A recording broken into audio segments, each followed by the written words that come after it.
तो चलिए बच्चों एक क्वेश्चन कर लेते हैं जिसमें बोला गया कि एक कार है जो कि ए से बी जा रही है कितनी स्पीड से 20 किलोमीटर पर आवर की स्पीड से, और वही कार वापस रिटर्न होती है बी टू ए जो कि कितनी स्पीड से होती है 30 किलोमीटर पर आवर से। तो पूछा गया है कि ए टू बी और बी टू ए में तक यानी वापस से पूरी होल जर्नी में उसकी एवरेज स्पीड क्या होगी।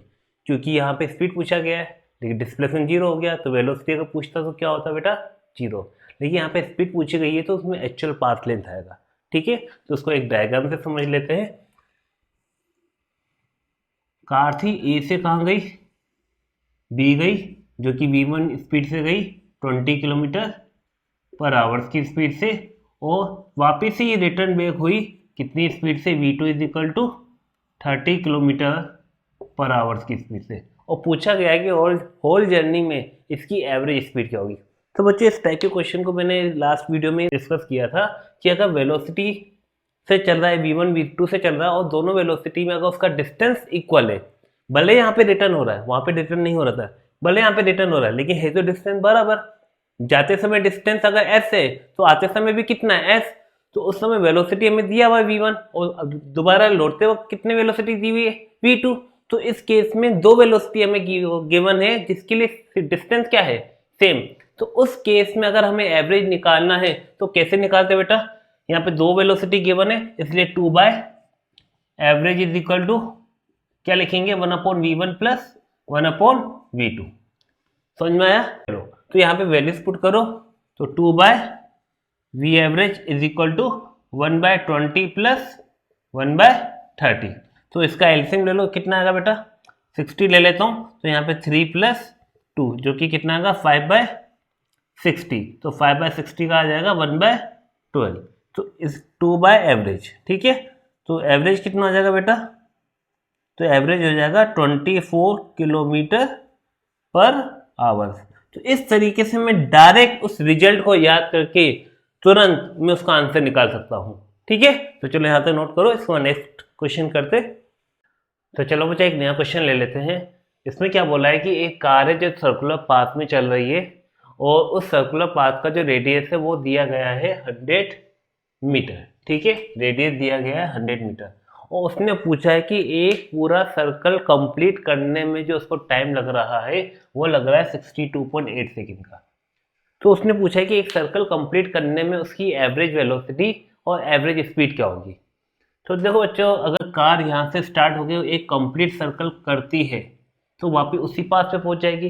तो इसका मतलब है कि कार का डिस्प्लेसमेंट क्या होगा जीरो। तो मैं यहाँ पे लिख लेता हूं displacement of car, displacement car क्या होगी, वो क्या हो जाएगी जीरो। एक कंप्लीट सर्कल को कंप्लीट करने है, यानी जहां से स्टार्ट हुआ और वहीं पे अगर रुक गया तो एक सर्कल कंप्लीट कर लिया, तो उस केस में उसका डिस्प्लेसमेंट क्या हो जाएगा बेटा जीरो। तो इसलिए उसकी वेलोसिटी क्या हो जाएगी, वेलोसिटी हो जाएगी जीरो। तो वेलोसिटी तो हमारे डायरेक्ट आ जाएगा जीरो क्योंकि डिस्प्लेसमेंट जीरो है। अगर मैं स्पीड की बात करूं तो स्पीड के लिए हमें क्या निकालना पड़ेगा एक्चुअल पाथ लेंथ, और इस केस में एक्चुअल पाथ लेंथ क्या है यहाँ पे सर्कमफ्रेंस ऑफ सर्कल। तो यहाँ पे अगर मैं बात करता हूँ डिस्टेंस, पहला तो हो गया डिस्प्लेसमेंट यानी वेलोसिटी, दूसरा हम निकालते हैं स्पीड एवरेज स्पीड। तो एवरेज स्पीड के लिए हमें क्या निकालना पड़ेगा बेटा डिस्टेंस। तो यहाँ पे देखो डिस्टेंस क्या होगा, डिस्टेंस इज इक्वल टू हो जाएगा सर्कमफ्रेंस, तो वो कितना होता है 2πr। ठीक है, अब हमें क्या निकालना है एवरेज स्पीड, एवरेज स्पीड तो वो क्या होता है डिस्टेंस अपॉन टाइम।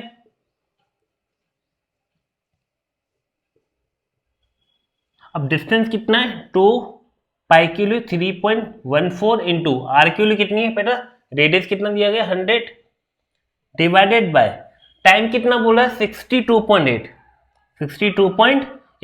तो देखो बेटा यहाँ पे 3.14 से 62.8 20 टाइम्स कैंसिल आउट हो जाएगा और ये 20 से ये 10 चला गया, 10 से 0 चला जाएगा। तो एवरेज स्पीड कितनी हो जाएगी बेटा, एवरेज स्पीड आ जाएगी अपने पास कितनी 10 मीटर पर सेकेंड।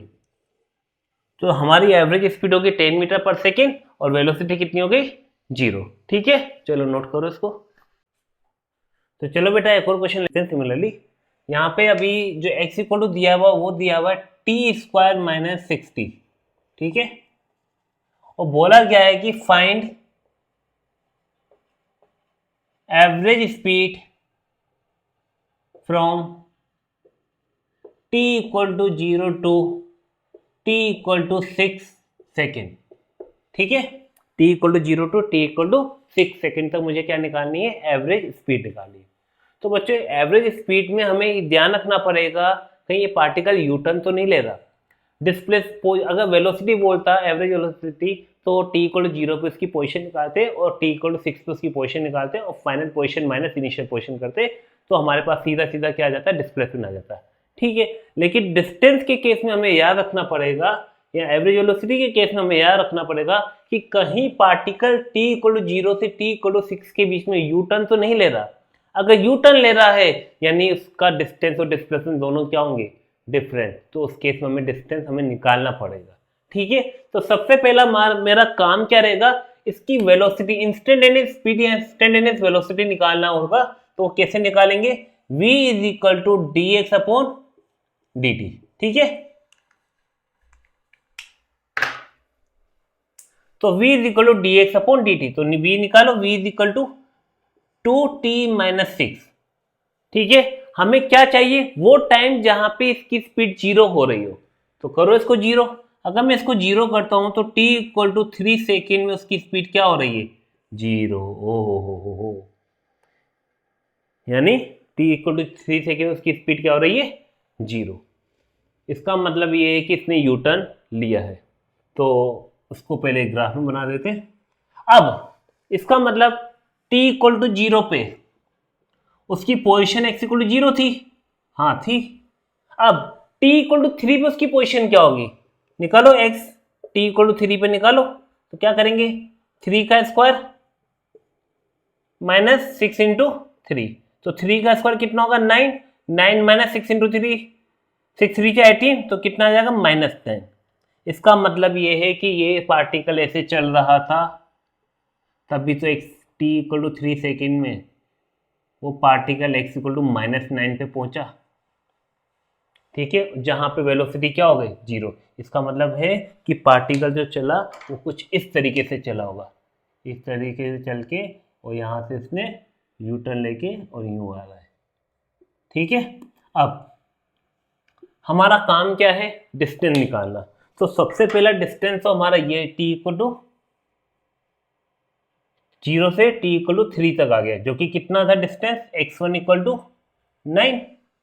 अगर मैं पोजीशन निकालना चाहूँ चलो -9 लिख लेते हैं, अगर वेक्टर के फॉर्म में लिखेंगे -9, ठीक है। 0 से लेके 3 तक उसका डिस्प्लेसमेंट कितना आ रहा, -9। फिर क्या करना है, t इक्वल टू 6 पे निकालो x position, t equal to 6 पे वो कहाँ मिला, 3 तक यहाँ था, 3 से आगे क्या होगा, वापस 6 में पहुंचा होगा, तो कहाँ पे था वो निकाल देते। तो क्या करेंगे, 6 का स्क्वायर 36 माइनस 6 6 या 36, यानी वापस से वो x इक्वल टू 0 पे पहुंच गया। इसका मतलब ये है कि यहां से चला और उतना ही ये x equal to x2 equal to 9 पे चल गया, ठीक है। और अगर ये पूछा जाता t इक्वल टू 0 से t इक्वल टू 6 से उसकी एवरेज वेलोसिटी क्या होती, तो बच्चों देखो स्टार्ट हुआ था यहाँ पे और t इक्वल टू वापिस 6 सेकेंड में उसी पोजिशन में पहुंच गया, तो डिस्प्लेसमेंट क्या होगा, 0। अगर मैं यहाँ पे डिस्प्लेसमेंट लिखना चाहूँ तो कैसे लिखूंगा, डिस्प्लेसमेंट हो जाएगा x1 vector plus x2 vector, तो कितना हो जाएगा 9 प्लस -9, जो कि इक्वल टू कितना हो गया, 0। और हमें पता भी है t इक्वल टू 0 पे वो 0 पे था और t इक्वल टू 6 पे भी वो कहाँ पे, x इक्वल टू 0, यानी सेम पोजीशन पे पहुंच गया, तो डिस्प्लेसमेंट तो हो गया 0। तो हमें क्या निकालना है, स्पीड। तो स्पीड के लिए क्या चाहिए, डिस्टेंस। तो डिस्टेंस कितना हो जाएगा, तो डिस्टेंस तो सिंपल प्लस कर देंगे, x1 प्लस x2। तो मैग्नीट्यूड में करेंगे, अगर मैं इसको वेक्टर के फॉर्म में लिख लूँ, ठीक है, तो इसका मैग्नीट्यूड निकालेंगे, तो x1 का मैग्नीट्यूड कितना है 9 प्लस x2 का मैग्नीट्यूड कितना है, वो भी 9 है, तो कितना आ गया डिस्टेंस 18 मीटर। तो इस तरीके से हमने क्या निकाल दिया, डिस्टेंस। और अगर मैं एवरेज स्पीड की बात करता हूं तो कितना आएगा, डिस्टेंस अपॉन टाइम। तो डिस्टेंस कितना है 18 और टाइम कितना लग रहा है 0 से लेके 6 तक 6, तो 6 3 18 यानी 3 मीटर पर सेकेंड। यानी उसकी एवरेज स्पीड कितनी है, t इक्वल टू 0 से t इक्वल टू 6 तक 3 मीटर पर सेकेंड। और अगर मैं यहाँ पे एवरेज वेलोसिटी की बात करता हूँ, एवरेज वेलोसिटी की बात कर दूं तो कितना आ जाएगा बेटा, 0। क्यों, क्योंकि डिस्प्लेसमेंट क्या आया है, 0। ठीक है, तो याद रखना अगर कभी भी अगर x के टाइम का फंक्शन हमें दिया हो तो उस केस में इंस्टेंटेनियस निकालना है तो डिफरेंशिएशन कर दो, टाइम के लिए पुट कर दो, तो हमारे पास क्या आ जाएगा, उस टाइम पे उसकी स्पीड या उसका इंस्टेंटेनियस स्पीड या इंस्टेंटेनियस वेलोसिटी। अगर किसी टाइम इंटरवल के लिए वेलोसिटी पूछेगा तो उस टाइम इंटरवल के लिए हम इनिशियल पोजीशन और फाइनल पोजीशन निकाल दें, और फाइनल पोजीशन माने इनिशियल पोजीशन करेंगे तो क्या आ जाएगा, डिस्प्लेसमेंट वेक्टर, उस डिस्प्लेसमेंट वेक्टर से हम क्या निकाल देंगे, एवरेज वेलोसिटी। लेकिन अगर स्पीड के बारे में पूछ ले तो हमें इस चीज का ध्यान रखना पड़ेगा कि जिस टाइम इंटरवल में उसने स्पीड के बारे में पूछा है, क्या उस टाइम इंटरवल के बीच में क्या इसने यू टर्न लिया है। हाँ, अगर यू टर्न लिया है तो हमें अलग अलग डिस्प्लेसमेंट को मैग्नीट्यूड को प्लस करना पड़ेगा, क्योंकि हमें एक्चुअल पाथ लेना चाहिए। मान लो कि ये t इक्वल टू 0 से t इक्वल टू 2 सेकेंड तक के लिए पूछता, लेकिन स्पीड कहाँ पे 0 हो रही है, 3 सेकेंड में, तो 2 सेकेंड के बाद हो रही है, तो 2 सेकेंड से यानी 3 सेकेंड के बाद हो रही है, यानी 3 सेकेंड से पहले पहले 0 से लेके 3 सेकेंड से पहले पहले वो स्ट्रेट लाइन में चल रहा था। तो 3 सेकेंड से पहले पहले अगर इंटरवल टाइम पूछा गया है तो उस केस में स्पीड और velocity, average speed and average velocity क्या आ जाएगी, सेम। क्यों, क्योंकि यहां से यहां तक एक डिस्प्लेसमेंट जो कवर किया वही डिस्टेंस होगा, क्योंकि यहां से यहां तक वो स्ट्रेट लाइन में चल रहा है। ठीक है, तो इस चीज का हमें ध्यान रखना है कि जब भी एवरेज स्पीड पूछे तो डिस्प्लेसमेंट डिस्टेंस हमें ध्यान से निकालना है, कहीं ये यू टर्न लेके हमारा आंसर गलत ना हो जाए। ठीक है, तो इसको नोट करो, फिर अगले क्वेश्चन में चलते हैं। तो चलो बच्चे एक नया क्वेश्चन लेते हैं। यहाँ पे दिया गया है कि वेलोसिटी वेक्टर जो है 2ik प्लस 2tjk पे ठीक है, और उसने बोला है कि t इक्वल टू 0 पे वो पार्टिकल जो है वो 0,0 पर है। ठीक है, फाइंड करना डिस्टेंस इन 2 सेकेंड। ठीक है, तो 0 से लेके 2 सेकेंड तक उसने कितना डिस्टेंस कवर किया। तो जो अप्रोच इसमें स्टूडेंट फॉलो करते हैं उसको पहले मैं डिस्कस करता हूँ और फिर उसमें गलती बताता हूँ कि उसमें गलती क्या है। ठीक है, तो जनरली क्या करते हैं कि dv, ये जो v लिखा हुआ है इसको dr अपॉन dt लिख लेते हैं, और equal to 2ik plus 2tjk। ठीक है, अब हम क्या करते हैं, dr equal to 2ik dt plus 2tjk dt, या इसको ऐसे लिखो dt jk 2 dt ik, और क्या कर दिया जाता है, इंटीग्रेशन कर दिया जाता है। और यहाँ से 0 इनिशियल में कहाँ पर है, 0 पे, और ये r पर पहुंच गया। तो यहाँ पे क्या हो गया, t इक्वल टू 0 से स्टार्ट हुआ, t इक्वल टू t की निकाल देते हैं, फिर बाद में t के लिए पुट कर देंगे। ठीक है, तो यहाँ पे ये r इक्वल टू हो जाएगा 2 तो बाहर आ जाएगा, dt का इंटीग्रेशन t और लिमिट पुट करेंगे तो t माइनस 0। ठीक है, आई के प्लस 2 बाहर निकाल दिया, t का integration t square by 2, limit put करेंगे 0 से लेके t j के, तो यहाँ पे r आ जाएगा 2tik प्लस 2 से 2 कैंसिल, यहाँ पे क्या होगा t स्क्वायर j के। तो इस तरीके से r वेक्टर की पोजीशन निकल गई। अब इसमें जब मैं t की वैल्यू पुट करता हूँ, t equal to 2 at t equal to 2, तो r वेक्टर जो आता है वो कितना आता है, 4ik प्लस 4jk, यानी t इक्वल टू 2 पे, t इक्वल टू 0 पे तो कहाँ पे था, 0,0 पे, और t इक्वल टू 2 पे वो कहाँ पे, x के लिए 4 और y के लिए 4, यहाँ पे पहुंच गया वो, यानी 4,4 पे। अगर तुम इसका मैग्नीट्यूड निकालोगे, r वेक्टर का मैग्नीट्यूड जो कि कितना आएगा 4√2 मीटर, बेटा ये मैग्नीट्यूड जो हमने निकाला है वो डिस्प्लेसमेंट है। क्या है ये, डिस्प्लेसमेंट। ये जो r निकाला है वो कितना है, 4√2, ये डिस्प्लेसमेंट है। क्या पता है कि पाथ ये सी स्ट्रेट लाइन में चल रहा है, नहीं, नो आइडिया। जब तक हमें पता नहीं हो कि ये पार्टिकल स्ट्रेट लाइन में चल रहा है या किसी और पाथ में चल रहा है, तब तक हम नहीं बता सकते कि ये डिस्टेंस है कि डिस्प्लेसमेंट है। ठीक है, तो यहाँ पे अगर मैं बात करूँ डिस्टेंस की तो क्वेश्चन मार्क हो जाता है कि एक्चुअल में ये डिस्टेंस है कि नहीं। डिस्प्लेसमेंट तो है, पक्की बात है, चाहे वो कैसे भी चले, इनिशियल फाइनल पोजीशन के बीच में जो स्ट्रेट लाइन है वो डिस्प्लेसमेंट होगा, लेकिन डिस्टेंस की गारंटी अभी नहीं है जब तक हमें इसके पाथ के बारे में पता ना हो। तो फर्स्ट ऑफ इसके बाद हमें क्या निकालना, पाथ। अगर इसका पाथ स्ट्रेट लाइन हुआ तो इसका मतलब ये क्या हो जाएगा, डिस्टेंस, अदरवाइज ये क्या रह जाएगा, डिस्प्लेसमेंट। अगर डिस्प्लेसमेंट रहा, डिस्टेंस नहीं रहा, तो फिर डिस्टेंस कैसे निकालेंगे, इसके बारे में आगे डिस्कशन करते हैं, पहले यहाँ तक नोट करो, ठीक है। तो चलो अब इसके बारे में, पाथ के बारे में कंसीडर कर लेते हैं। पाथ देख लेते हैं कि पाथ कैसा फॉलो कर रहा है, स्ट्रेट लाइन फॉलो कर रहा है या कर्व फॉलो कर रहा है। तो पाथ हमें अगर पता करना है तो हमें एक्स और वाई में इक्वेशन चाहिए बेटा, ठीक है। वो इक्वेशन ही हमें बताएगा कि उसका पाथ कैसे है, ठीक है। तो उसको कैसे निकालेंगे, सबसे पहले देखो ये r इक्वल टू जो हमारे पास आया था वो क्या आया था, 2tik प्लस टी स्क्वायर जेके। जनरल इक्वेशन के फॉर्म में अगर मैं r वेक्टर लिखना चाहूं तो क्या लिखूंगा, xik प्लस वाई जेके। अगर मैं कंपेयर करता हूं इसको, x इक्वल टू क्या आ जाएगा 2t और यहाँ पे y इक्वल टू क्या आ जाएगा टी स्क्वायर। हम क्या करेंगे, इन दोनों इक्वेशन से t को एलिमिनेट कर देंगे और हमारे पास जो इक्वेशन मिल जाएगी x और y में मिल जाएगी, जो उसके पाथ की इक्वेशन होगी, ठीक है। यहां से मैं t इक्वल टू निकालता हूं जो कि कितना होगा x/2 और इस t की वैल्यू में पुट करता हूं यहाँ पे, तो y इक्वल टू क्या आ जाएगा x²/4। तो यहाँ पे हमारे पास इक्वेशन मिल जाएगी x square equal to 4y। और ये इक्वेशन हमें बताता है कि ये स्ट्रेट लाइन मोशन में नहीं चल रहा है, ये पैराबोलिक पाथ को फॉलो कर रहा है। और पैराबोलिक पाथ को किस तरीके से फॉलो कर रहा है, कुछ इस तरीके से पाथ को फॉलो करता हुआ वो यहाँ पे पहुंच रहा है, ठीक है। यानी इसका मतलब ये है कि ये जो आपने r निकाला था 4√2 वो डिस्प्लेसमेंट आया, बल्कि डिस्टेंस क्या होगा, ये होगा, ठीक है। तो अगर हम डिस्टेंस की बात करें तो डिस्टेंस कैसे निकालेंगे, चलो उसको देख लेते हैं, पहले यहाँ तो नोट करो। तो बेटा अगर हमें डिस्टेंस निकालना है तो कैसे निकालेंगे, देखो हमारे पास जो इंस्टेंटेनियस वेलोसिटी होता है वो v vector is equal to क्या होता है, dr वेक्टर अपॉन dt। और अगर मैं स्पीड की बात करूं तो क्या लिखूंगा, dr अपॉन dt, ठीक है।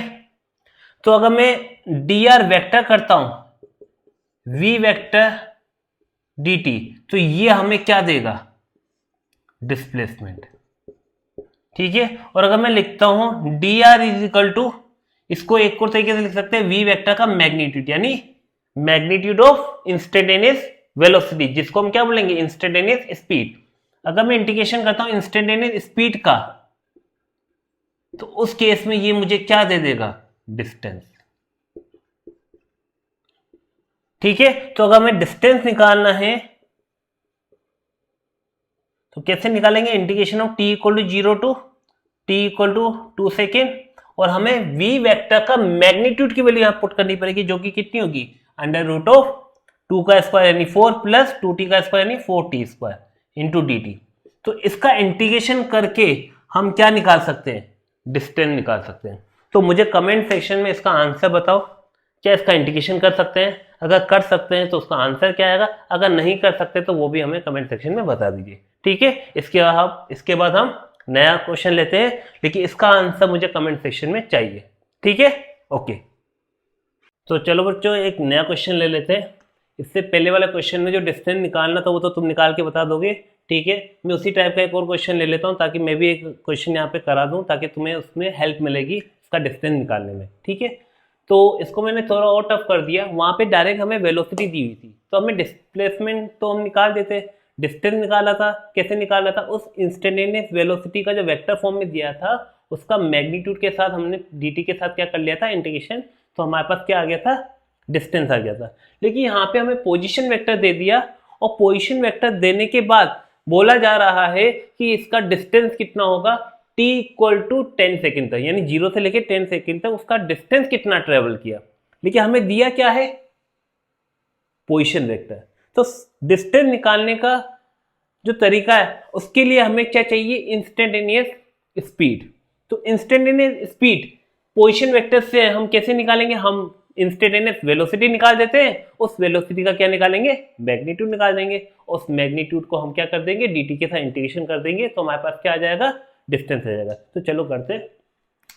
तो जैसे ही r वेक्टर दिया हो तो इंस्टेंटेनियस वेलोसिटी हम कैसे निकालेंगे, dr वेक्टर अपॉन dt। ठीक है, तो v वेक्टर हम कैसे निकालते हैं, v vector is equal to 5 तो कॉमन है, चलो ठीक है, इसका डिफरेंशिएशन 0 माइनस cos 2t का डिफरेंशिएशन कितना होता है, माइनस साइन 2t इंटू 2। ठीक है, वो आई कैप हो जाएगा प्लस 5 साइन 2t का differentiation cos 2t, cos 2t into 2 जे के। तो इसको लिख लो, वेलोसिटी वेक्टर कैसा आ जाएगा, माइनस माइनस प्लस 2 5 चा 10, 10 साइन 2t, यहाँ पे क्या आ जाएगा 5 2 चा 10, 10 कोस 2t, सॉरी आई केप भी आ गया यहाँ पे, आई केप प्लस 10 कोस 2t जे के। तो इस तरीके से हमने क्या निकाल दिया, वेलोसिटी वेक्टर। अब इस वेलोसिटी वेक्टर का मैग्नीट्यूड निकालो, जो कि इंस्टेंटेनियस स्पीड होगी, जो कि कितना होगा, अंडर रूट ऑफ, देखो 10 साइन 2t का होल स्क्वायर प्लस 10 कोस 2t का होल स्क्वायर। अब देखो 10 स्क्वायर कॉमन आके 10 बाहर आ जाएगा, और अंदर क्या बचेगा, sign square 2t plus cos square 2t, जो कि कितना हो जाएगा 1, जो कि वेलोसिटी का मैग्नीट्यूड यानी स्पीड क्या आ गया, इंस्टेंटेनियस स्पीड कितनी आएगी 10 मीटर पर सेकेंड। ठीक है, अब हमें क्या निकालना है, डिस्टेंस। तो डिस्टेंस निकालेंगे कैसे, equal to integration of v vector का मैग्नीट्यूड यानी इंस्टेंटेनियस वेलोसिटी का मैग्नीट्यूड यानी इंस्टेंटेनियस स्पीड का इंटीग्रेशन कर देंगे dt का, कहां से कहा था, t इक्वल टू 0 से लेके t इक्वल टू 10 तक। अब v का मैग्नीट्यूड कितना बेटा 10, जो कि 10 बाहर आ जाएगा, और dt का इंटीग्रेशन t हो जाएगा, जो कि कहां से कहां तक लगाने लिमिट 0 से लेके 10 तक। तो ये कितना हो जाएगा 10 इंटू 10, जो कि कितना होगा 10 100 मीटर। तो ये क्या आ गया, डिस्टेंस आ गया।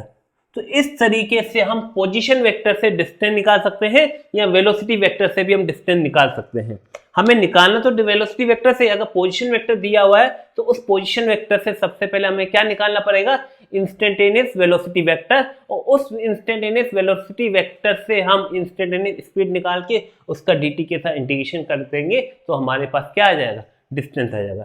तो बेटा यहाँ पे नोट करो, और इसके बाद हम इसके पाथ के बारे में चर्चा करते हैं कि इसका पाथ कैसा है। ठीक है, यहाँ पे देखो r वेक्टर यानी ये x होगा और ये क्या हो जाएगा y। तो x इक्वल टू क्या लिख सकता हूँ बेटा मैं, 5 माइनस 5 कोस 2t, और यहाँ पे y इक्वल टू क्या लिखूंगा 5 साइन 2t। ठीक है, तो इन दोनों में से मैं कोस 2t और साइन 2t निकाल देता हूँ। तो कैसे निकालेंगे, 5 cos 2t equal to 5 minus x, तो cos 2t equal to 5 minus x upon 5। ठीक है, सिमिलरली यहाँ पे cos 2t देख लो, cos 2t equal to y by 5। तो इसको क्या करता हूँ, सॉरी यहाँ पे साइन आएगा, तो मुझे साइन और 2 यानी t वाले जो फंक्शन उसको हटाना है, तो हम क्या करते थे, इन दोनों को स्क्वायर करके इसको ऐड कर देते हैं, ताकि sign square 2t plus cos square 2t क्या हो जाएगा 1 हो जाएगा, और बाकी हमारे पास टर्म रह जाएगी। तो क्या रहेगा 5 माइनस एक्स बाय 5 का whole square plus y by 5 का होल स्क्वायर इक्वल टू क्या आ जाएगा, sine square 2t plus cos square 2t।